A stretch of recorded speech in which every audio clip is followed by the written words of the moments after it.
What's going on, guys?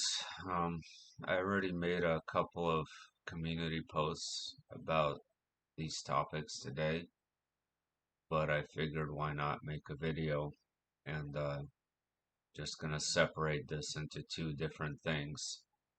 Uh, One of them being a dream I had last night, and the other being some Mandela effects that I don't think are talked about very often. Um, so let's go into the dream. Um, I mentioned a couple of days ago about having a sort of waking dream of what I could describe as being another dimension. This was a literal dream, and what was unusual and peculiar about this was that I was given a name of a location that does not exist here as far as I'm aware of.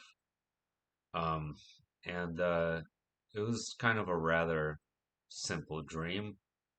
Me, my wife, and son, same ones that are currently here, are attempting to catch a flight. We're attempting to board a flight. And I remember speaking to like a trip advisor or someone who books trips, right? Like, forget their official name. You know what I'm talking about. And it was this lady, had short red hair. We were in this really, really massive airport that looked very unusual and unfamiliar. Everything had these kind of reddish shades of color. It kind of looked like, if you can imagine putting Times Square in New York inside of an airport, that's how kind of a little bit over the top this place was. And so we're in a hurry. We're trying to catch this flight, right? And so we finally boarded barely on time. And then I see the perspective from above or from space. I see this large chain of islands, very, very large chain of islands to the east of the Indonesian archipelago and kind of in the region where we have Fiji located, but more kind of southwest.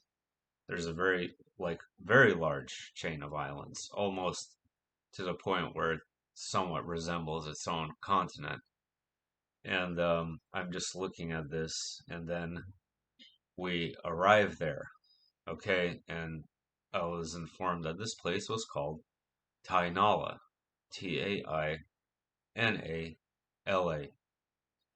And the first thing I noticed was the ocean was green, like a kind of lighter shade of green.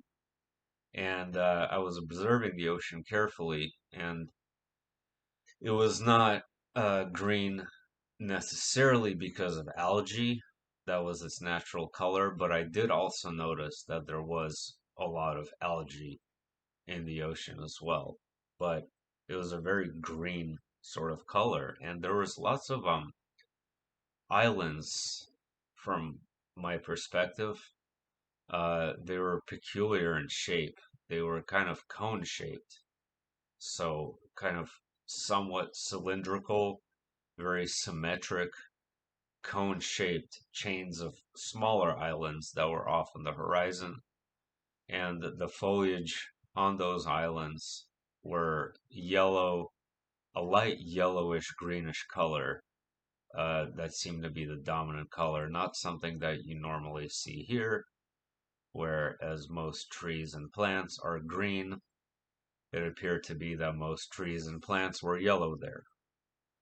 And so I just remember walking on this large boardwalk, concrete boardwalk, next to this ocean, and we're passing by people that look, resemble somewhat Polynesian, more kind of Filipino, maybe Asian, Vietnamese than Polynesian, is how I would describe them.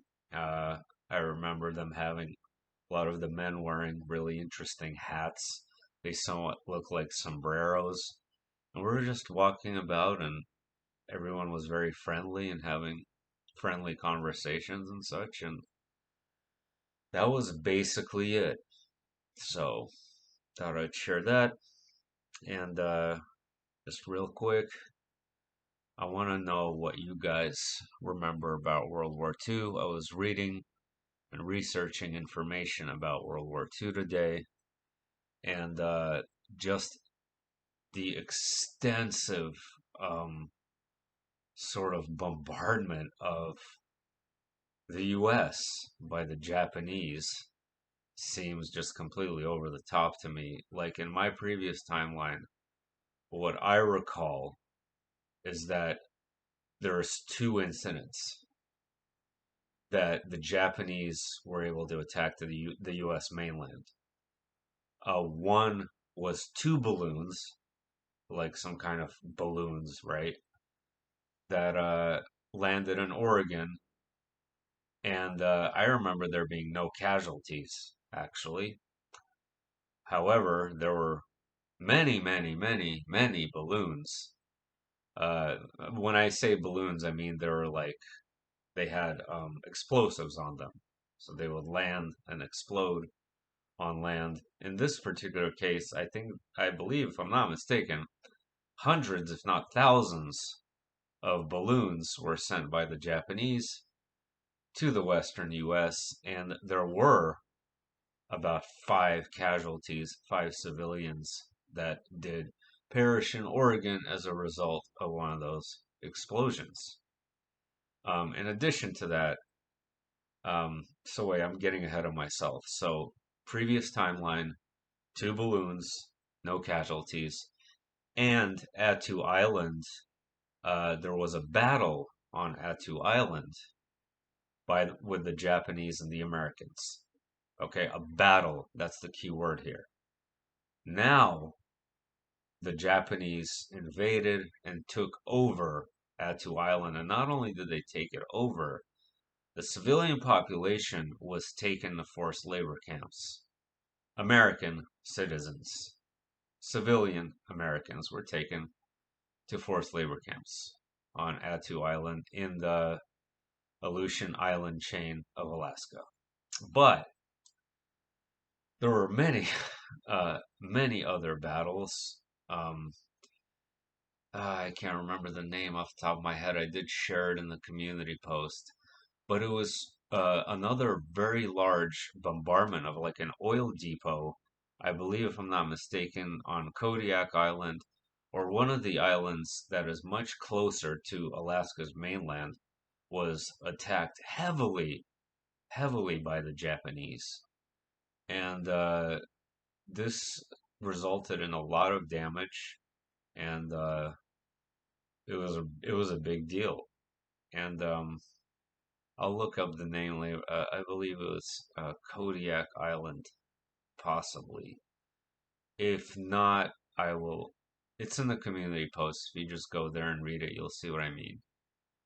And this is just all strange to me. And then there was other things that happened right off the East Coast with the Germans, not the U-boats, other stuff.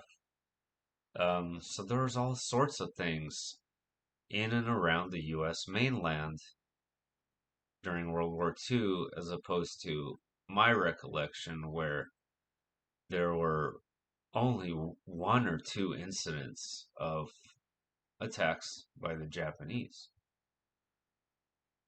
Whatever you guys think about that is fine with me. Just wanted to share my thoughts.